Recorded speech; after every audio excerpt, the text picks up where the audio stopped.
Mesdames et messieurs, bonjour et bienvenue à cette session de l'actualité locale et internationale de ce début de semaine.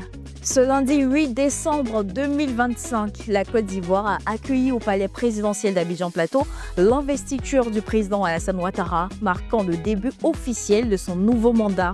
La cérémonie empreinte de solennité a rassemblé de nombreuses personnalités politiques africaines et internationales, soulignant l'importance de la Côte d'Ivoire sur la scène régionale et mondiale. Au cours de cet événement, le président Ouattara a officiellement prêté serment devant les institutions et les invités, confirmant ainsi sa volonté de poursuivre les engagements pris lors de sa campagne électorale.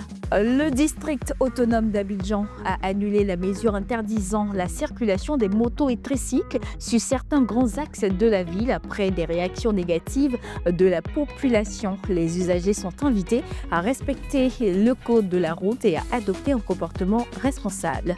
Le tribunal militaire a enregistré 1250 plaintes, 1004 procès-verbaux et 800 réquisitions, avec une majorité d'affaires financières et environ un quart des enquêtes liées à des atteintes à la discipline militaire, comme la désertion.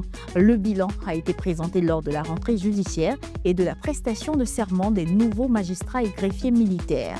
Une douzaine de militaires béninois ont été arrêtés après avoir annoncé vouloir destituer le président Patrice Talon, qui devait quitter le pouvoir en avril 2025. L'entourage du président affirme que la situation est sous contrôle et que Patrice Talon est en sécurité. La République démocratique du Congo et les États-Unis ont signé un mémorandum d'entente sur la défense et la sécurité en marge des accords de paix avec le Rwanda et des accords économiques bilatéraux.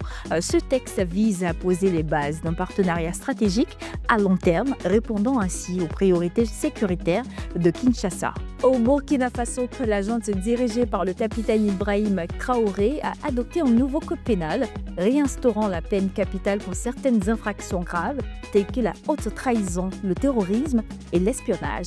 De retour de Chine, Emmanuel Macron menace d'augmenter les droits de douane sur les produits chinois si Pékin ne prend pas de mesures pour réduire le déficit commercial avec l'Europe. Il encourage également les entreprises chinoises à s'implanter sur le continent. Mesdames et messieurs, voici ainsi égrené l'essentiel de l'actualité locale et internationale de ce début de semaine. Rendez-vous est pris pour demain sur le Live Matin Info, du lundi au vendredi de 7h à 9h sur A107.7, l'information comme tu l'entends.